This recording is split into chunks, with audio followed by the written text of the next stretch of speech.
clinical trial, I think historically has been looked at as the most important piece, and now real world evidence is right behind it.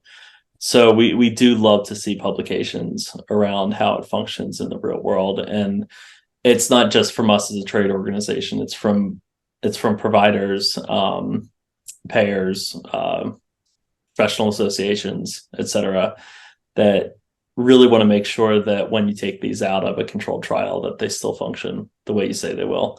Um, and we obviously see that with drugs and medical device, but I think it's incredibly important, particularly when engagement is one of the most important drivers in an effective outcome when it comes to digital health.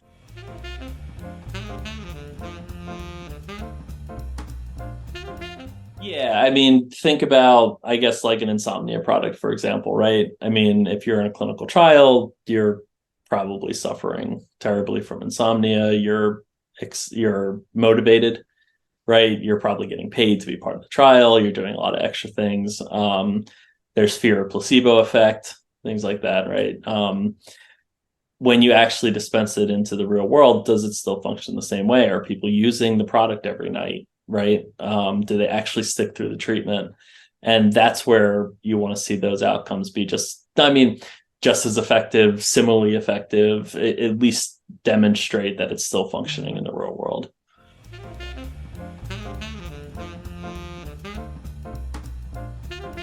Do work with the FDA, particularly around what they're thinking about doing for the future. Um, in many ways we do look at it as, okay, at least we have a pathway, right? With Medicaid and Medicare, or specifically with Medicare, there is no pathway, which I think we'll get to. And so we put a lot of focus there.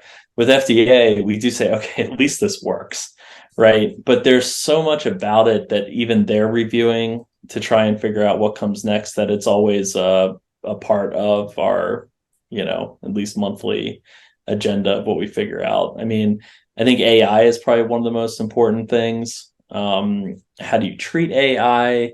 How do you treat updates to software? Which you can do all the time. So I think the initial approval might be the easiest or the easiest conceptually, right? You still, you have to do the clinical trial, what your output needs to be, et cetera. Um, but that those next steps are really tough when you have to go back for another 510(k), when you have to run another clinical trial. Have you made too many changes to your product? That stuff is still kind of all up in the air.